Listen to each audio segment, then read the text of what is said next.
Welcome to Talk Spicy. I'm Coach Gene Clemens. Thank you for joining me wherever you are joining me. Rate the show, comment, agree, disagree. But whatever you do, keep it spicy. 5-star ratings are appreciated. If you're joining me on the YouTube channel, you know what to do. Episode 90. I've come to you 90 times already. It's amazing what happens when you record every day, or at least 5 times a day, most weeks. You start to get a lot of musings, a lot of things to say, a lot of people hearing what you have to say. I'm coming to you a little later today, and I'll probably be coming to you a little bit later in the morning the rest of the week because it's Thanksgiving break week, and I don't have to wake up super early, so I get an opportunity to kind of run into the day. I was actually up this morning. I could have recorded at my normal 7-ish time, but I didn't want to. And one of the things that I'm learning as I try to really deal with my emotions and the way in which I'm feeling is to just be honest with myself. And if I don't want to do something, then just don't do it. I wanted to speak to you all today. I just didn't want to do it at 7:15 in the morning. It's interesting because, the concept of patience doesn't really seem to be something that people are really interested in anymore when it comes to sport.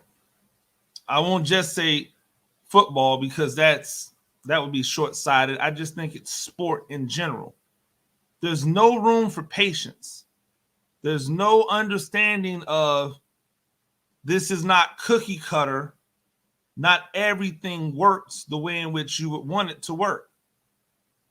And so with you not understanding that, with people not understanding that this isn't cookie cutter and that it doesn't just automatically work all the time for everyone at the same amount of time, people become impatient. And that impatience costs.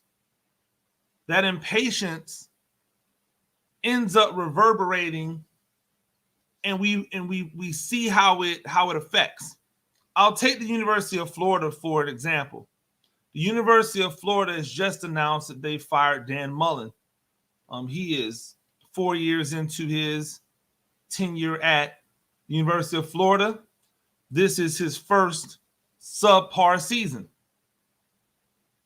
I want y'all to let that sink in really quick. Dan Mullen has been at the University of Florida for 4 seasons. His first 2 seasons, 10-3, 11-2, were better, or at best, are either better or on par with his absolute best season at Mississippi State. He was 10-3 in 2018. He was 11-2 in 2019. Took a step back in 2020, went 8-4. Then took another step back this year and is currently 5-6. He was fired. 1 bad season out of 4, and he was fired. Let that sink into you, because I don't really feel bad for Dan Mullen. But this is the game that he, signed up for. This is the reason why he gets the amount of money that he gets. So I understand that part. So I'm not feeling bad for Dan Mullen. I'm feeling bad for the coaching profession, because all of this has residual effects. Keep this in mind, right? You fire Dan Mullen now. You bring somebody else in who has to then put their thingy stamp whatever on Dan Mullen, because apparently people are saying Dan Mullen can't recruit. Well, if the issue is that Dan Mullen can't recruit, then why are you firing Dan Mullen, the coach? Shouldn't you try to help Dan Mullen, the recruiter? I know plenty of head coaches who can't recruit worth a damn, but they have people on their staff who are phenomenal at recruiting. So why not go to a Dan Mullen and say, hey, Dan, we need to find the young, bright, or not even the young. We have to go and find the great recruiters. And we need to bring in some great recruiters. Ed Orgeron was just fired at LSU. Man, Ed Orgeron has been known as a really good recruiter. Maybe we can get Ed Orgeron to come to Florida. There are many ways in which you could rectify that situation that does not involve firing a coach who knows how to coach. Dan Mullen's issue is not that he doesn't know how to coach. Apparently, is that he can't bring in elite level talent. Well, then bring somebody in to bring in elite level talent. But that requires you to have patience. That requires you to play the long game. And sports, they're not in it for the long game. At least not most of them. They're not going to sit through the issues.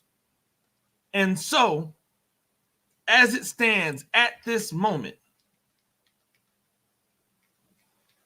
we have 10 coaches who have been fired from their jobs in FBS football, just in FBS football. Dan Mullen was fired, and Dan Mullen is going to get $12 million to not coach. And then they're going to pay the next coach more money than they paid Dan Mullen. You know why?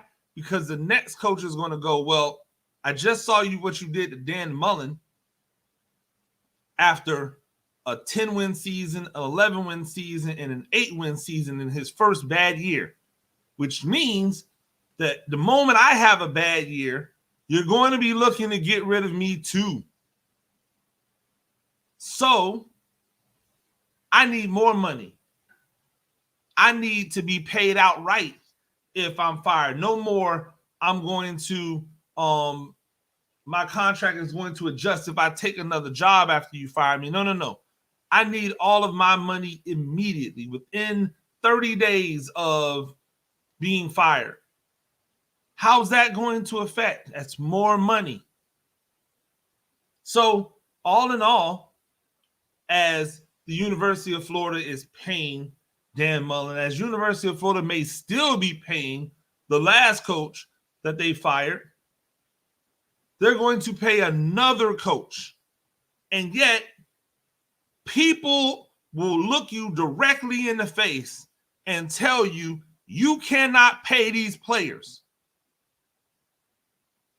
Look, I'm many things, but stupid is not one of them. I am many things, but stupid is not one of them. So you can't throw a name, image, and likeness deal in my face and go, oh, well, now the problem is solved. No, it's not.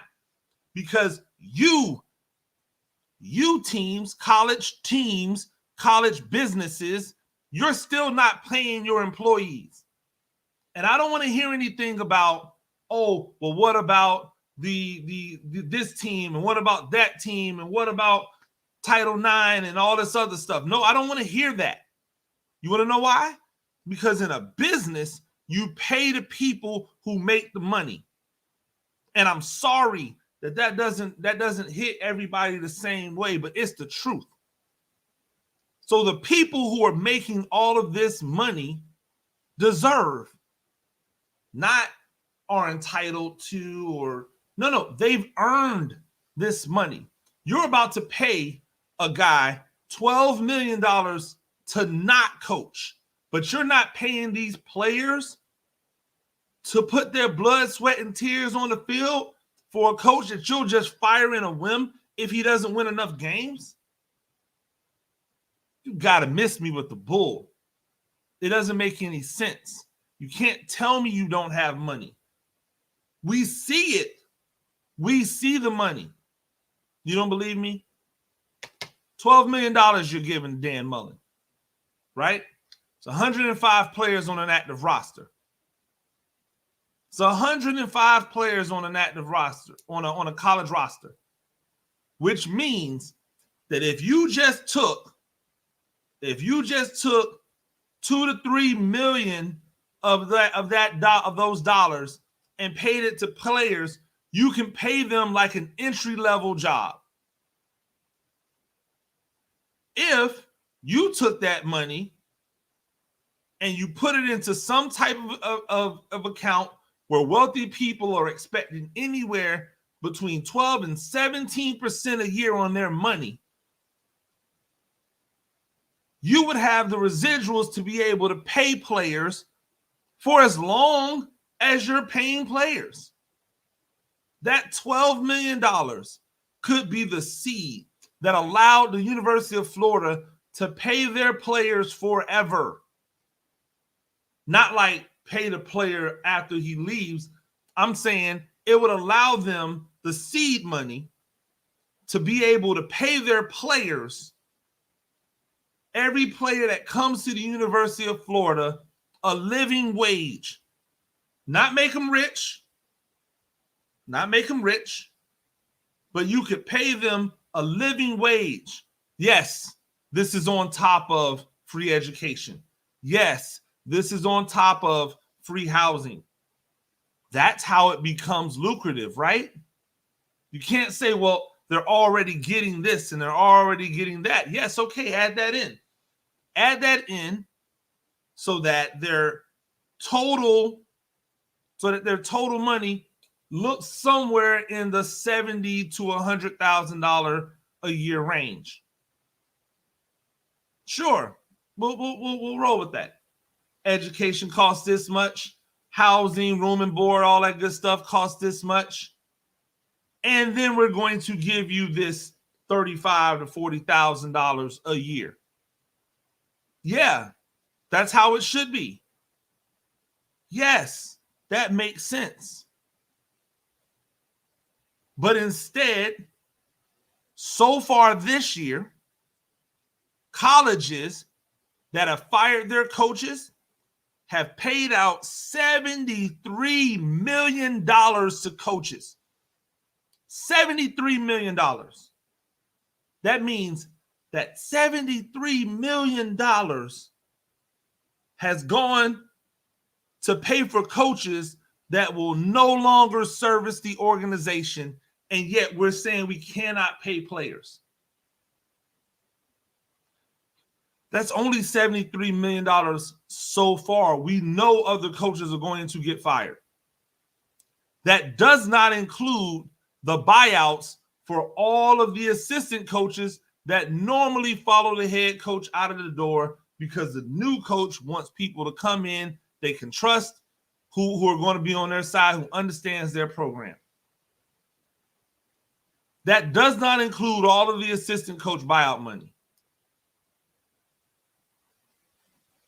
That does not include all of the money they're going to spend to hire new coaches who they have to pay more money to. One, because of inflation. Two, because they know you probably just fired a coach that shouldn't have been fired. Hell, Florida State's going through it right now. They are paying a coach more money than they paid Willie Taggart that they fired and then had to pay Willie Taggart's buyout,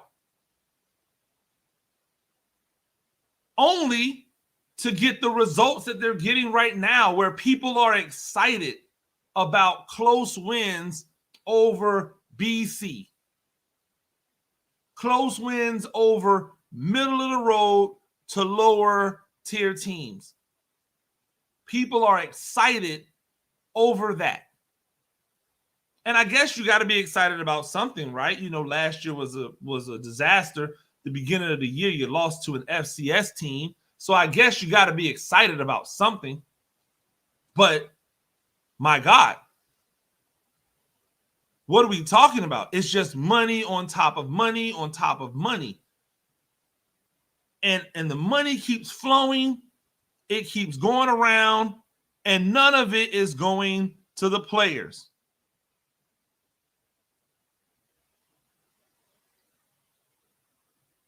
None of that is going to the players. I don't really care about the whole it could pay for the tuition of the students and all this other stuff. Like, I hear people talk about, oh, well, why these players are the ones who are earning the money that you're able to spend on buying out these coaches. So give it to the people who deserve the money. Give it to those people. Yes, like school should not cost, college should not cost what it costs. That is something that these colleges have put in place because they know inflation is real, and we can just say it costs more. And because we have a good football team, people are going to want to come to our school because a good football team makes a better environment, makes a more fun school, everything, so on and so forth. It still comes back to paying the players. I'm sorry, that's how it works. This is not really, it's not really difficult. It's not brain surgery. It shouldn't be hard to do. Yet we make it hard to do because we want to find a way to keep these young men poor. Especially because most of these teams are full of young black men. You can't put something in place, and I've talked about it before, that puts $100,000+ in the pocket of these players the moment they walk off campus as seniors. Don't give them the money now. Wait. Just keep putting that $25,000, $30,000 into an account for them and let it grow over those years. We know that money versus time is how you build wealth. So give them the opportunity to do that over time. Like, link it to graduation. I don't care what you do. Put the money in the hands of the people who deserve it. Because paying coaches $12 million to not coach, then paying somebody else even more money to now come coach, while ignoring the people who are actually the ones putting their bodies and their livelihoods on the line every single day, is short-sighted, especially when you tell me we can't afford to do it. $73.1 million this year, $73.75 million last year, approximately. Every year we have this type of turnover, every single year. So you're telling me there's no money? Okay. Somebody's going to have to get it together. And the state of Florida, man, y'all really love paying coaches. Shout out to Coach Taggart down at Florida Atlantic, doing his thing, getting it popping. Got those guys remaining relevant. Don't know what happened to the University of South Florida. Told you should have probably tried to bring them back. Florida State, they're on the upswing, kinda, right? They've won some games. Miami, they're probably going to fire their coach. If not, another year, he's gone. Florida's going to have a new coach. Florida International is going to have a new coach. After Butch Davis's contract wasn't renewed, at least Florida International let him ride out his contract and just said, okay, we're going to bring in somebody new. I mean, that's the way to do it if you want to save money, right? If it's really about opportunity and never mind. Ladies and gentlemen, that's Talk Spicy. Make sure that you check out our new basketball pod. Myself and Coach Whit LaJour of British and Academy fame. We starting hour-long basketball and life podcast called A 4-Point Play. Make sure you check that out wherever you get your podcast from. You'll also be able to see that on the YouTube channel. Last week, gene therapy was supposed to start, but like I said, life gets in the way sometimes. And so look out for that gene therapy pod episode 1 coming this week. Until next time, ladies and gentlemen, make sure that you get out there. Make sure you tell the people that you love them, because you never know when the last time will be. We'll talk to you later. Peace.